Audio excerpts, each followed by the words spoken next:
My name is Aneesah and I'm a recent MSci Chemistry graduate. I have just completed a 4-year undergraduate degree combining 3 years of bachelor's with 1 year of master's into one degree. I was the first generation in my family to go to university, so it was pretty exciting for me. I was born and raised in East London in the borough of Waltham Forest, and for my A-levels I studied chemistry, biology, mathematics and English literature.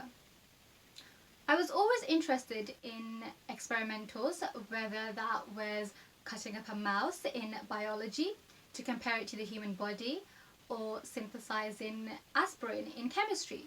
And this was really cool because it's a drug that many people use every single day. So I gathered that I wanted to study science. To see what options I had available, I went to a lot of university events. I went to open days, taster days, workshops and even a chemistry summer school, which was really insightful.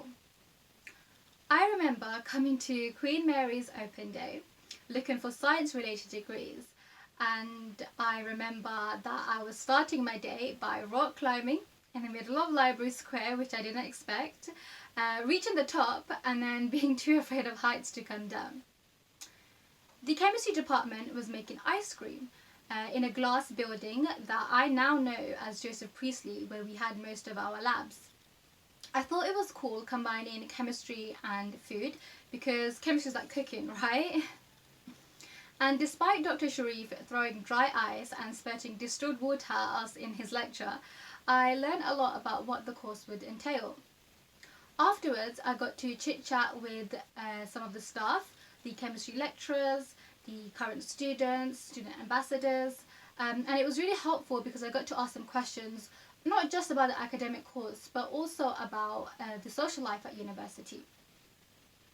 We also had a tour of the labs, which was nice, and actually during my time at university we renovated the teaching labs and they are now state-of-the-art and amazing to work in. I then went off to do my own research to see what a chemistry degree could lead me towards. And the short answer is a lot. A chemistry degree does not necessarily mean a career in science. You could also work in the financial sector, in education and many different industries. And the reason for this is because this degree provides a lot of transferable skills that employers are looking for. Skills such as data analytics, problem solving, presentation. So that was something that really interested me. I ended up actually getting a BB for my A-levels, and so I didn't get my university firm choice and I came to Queen Mary. But I think in the end it was meant to be, because otherwise I wouldn't have gotten the skills and experience that I have now. One of the tips that the previous graduates gave me was finding out different experiences so that I know what kind of career that I want to go into, because chemistry has a lot of disciplines underneath it and there are a lot more applications that it can go towards.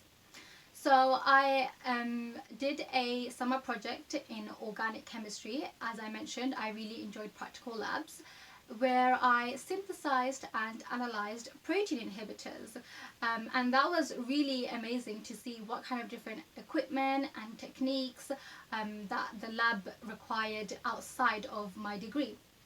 I also did my final dissertation project in inorganic chemistry, where I attempted to oxidize substrates using in situ hydrogen peroxide generation. And that sounds really fancy, but it's much more simple once you understand what it means. I also did a couple of internships in industrial chemistry or commercial chemistry, and what fascinated me most was how much chemistry there is in the everyday world around us. For example, the nylon tights that we wear, the toothpaste that we use to brush our teeth with every morning and night, and even the graphite lead pencils that we use to draw graphs. Everything started with chemistry. So this is the reason why I want to work in research and development, whether that might be formulation chemistry or product development or making a process much more efficient in process chemistry.